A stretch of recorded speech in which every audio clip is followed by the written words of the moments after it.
In the soft glow of a Saturday morning, the Willow Creek Farmers Market buzzed with life. Stalls lined the cobblestone path, their canvas awnings fluttering in the breeze, laden with jars of honey, fresh peaches, and hand-stitched quilts.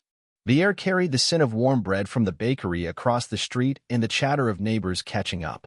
For decades, this market in a small Ohio town had been a place of community, where folks swapped stories as easily as they traded goods. But on this day, something would shift, and no one would walk away unchanged. Among the crowd, a woman appeared, moving with a quiet grace that drew eyes without demanding them. She wore a long, sage-green silk dress, its high collar and flowing skirt catching the light. Her hair was pinned neatly, her face bare of makeup, her steps unhurried but deliberate. She didn't linger at the stalls, didn't barter or chat, just glided through the market like a shadow passing over water. Her name was Clara Thompson, though no one here knew it yet. At a stall selling old books, a vendor called out, "Ma'am, got a first edition Hemingway here, 1952. Worth a look." Clara tilted her head, offered a faint smile, and kept walking.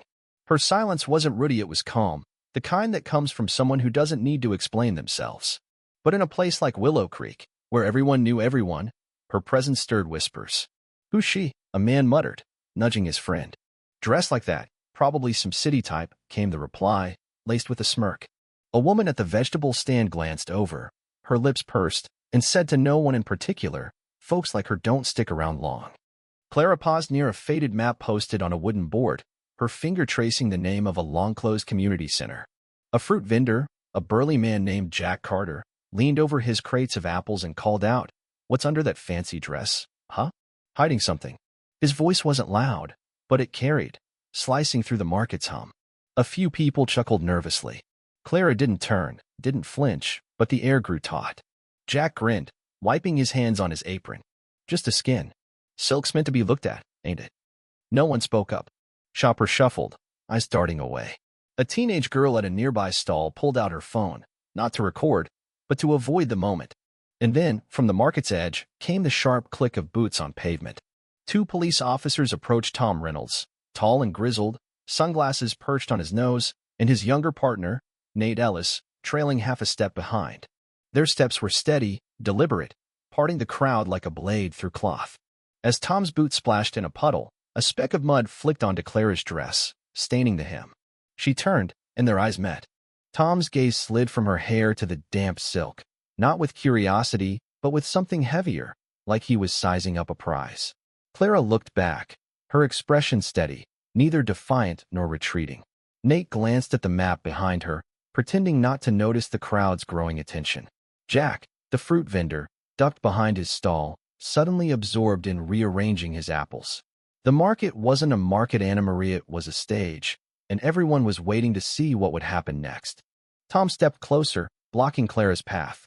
"Where you headed, all covered up like that?" he said, his voice dripping with mock friendliness. "Hiding something pretty, I bet." The words hung heavy, daring her to react. Clara said nothing, her stillness making his stare bolder. Nate shifted, exhaling softly, but stayed silent, his eyes fixed on the ground. Tom smirked, tugging his belt to flash his nameplate. "We're just making sure everyone's safe. Got some ID?" Clara's gaze moved from the pavement to his collar, pausing briefly, as if noting something out of place. Nate cleared his throat. "We're checking folks who aren't local," he said, trying to sound polite. Clara's hand moved slowly to her pocket, pulling out a slim wallet. She opened it, but didn't hand over anything. Tom leaned in. "Need help finding it?" he said, his tone slick. Clara zipped the wallet shut, folded her arms, and stood firm, like a door that wouldn't budge. A child in the crowd whispered to his mother, who pulled him away. The tension was a live wire. Then Tom did it. His fingers grazed the hem of Clara's dress, lifting it just an inch, quick enough to call it a joke, deliberate enough to be anything but. "Just a security check," he said, chuckling. A few men in the crowd laughed, a hollow sound that died fast. Nate flinched, but didn't move. Clara's hand slipped into her pocket again, this time pulling out a phone. She pressed 3 keys, sent a message, and slid the phone back. Her face didn't change, but the silence that followed was deafening. No one saw the black SUV rolling in from the market's far end, its engine a low hum. It stopped, and a man stepped out, plain gray shirt, khakis, no badge, but his walk screamed authority. He approached, pulled a wallet from his pocket, and flashed an ID. Deputy Inspector Daniel Harper, Internal Investigations, Department of Justice, he said, his voice flat. Tom froze, his smirk fading. Nate looked away, his face pale. Harper's eyes flicked to Clara. Does she need medical attention? He asked Tom directly. Tom scratched his neck, words failing him. Harper turned to Clara, their eyes meeting with a nod of recognition. Then he spoke, his voice cutting through the crowd. Do you know who you just touched? Tom's face drained of color. Harper opened a folder, reading aloud. Ms. Clara Thompson, Undercover Inspector, Internal Violations Investigation Unit, Department of Justice. Current mission, investigating civilian harassment by local police, including falsified records. The crowd gasped. Tom stepped back, his mouth opening, then closing. Nate stared at Clara, searching for a sign that this was a mistake, but her gaze was unyielding. Harper closed his folder. She doesn't need to show ID. She's authorized to inspect every document you've ever tried to bury. Two plainclothes agents stepped from the SUV, escorting Clara away. She walked as she'd arrived, steady, silent, her dress swaying in the breeze.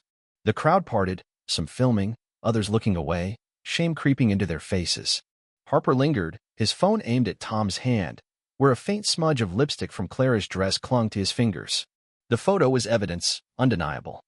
That evening, a video surfaced online, posted by an anonymous account. It showed Tom lifting Clara's dress, his laugh echoing, followed by a smug security check. The caption read, "What if this were your sister?" Within hours, it spread across social media, sparking outrage. News outlets hounded the Willow Creek police for answers. By morning, the department was in chaos, holding an emergency meeting. Chief Harold Mason, a gray-haired veteran, called it a minor incident, but a data technician named Luis Garcia stood up.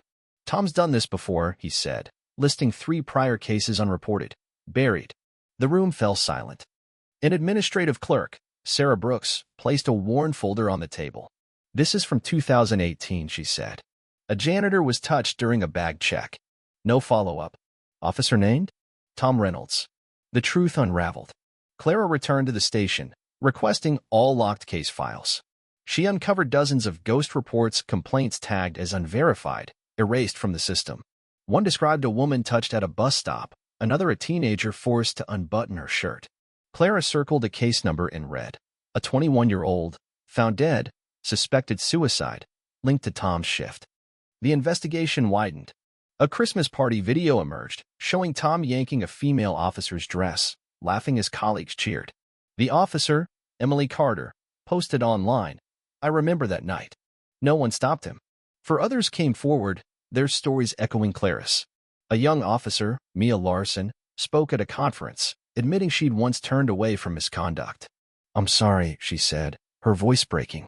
The room listened, no one interrupting. Clara's work led to a federal directive. AI monitored interactions between police and civilians, with real-time alerts to independent overseers. Training academies added ethics modules, showing the market video. A plaque was installed in every precinct. What made you think someone deserved humiliation before you knew who they were? Some resisted, but lawsuits ensured compliance. In classrooms, teachers like Karen Ellis showed the photo of Clara's unwavering gaze, asking students, "What would you do?" A year later, the Civil Dignity Protection Act was passed, holding officers accountable for witnessing misconduct without acting. Clara declined to have it named after her, insisting it honor the unnamed victims whose stories filled her inbox. At Willow Creek's market, life resumed, but Tom's stall stood empty. A boy asked his mother why that corner felt quiet. "Something happened here," she said. "People thought it was normal. Now they know better." The mural at 13th and Main, showing a skirt aflame, was preserved. Its caption read, "This is a reminder. Never pretend you didn't see." Clara stepped back from her role, but her inbox grew with stories from strangers. She read each one, knowing justice wasn't a verdict. It was the moment someone chose to speak, and another chose to listen. On a quiet Monday, a middle school teacher showed Clara's photo to her class. A girl raised her hand. "If I were there," she said, "I wouldn't walk away." The teacher nodded. That was enough. The market incident wasn't a headline anymore, but it lived in every glance that refused to turn away, every voice that said, "No more." What do you think? Share your thoughts below. Have you witnessed injustice or violence in your community? Where do you stand on holding bystanders accountable? Your voice matters, so let us hear it.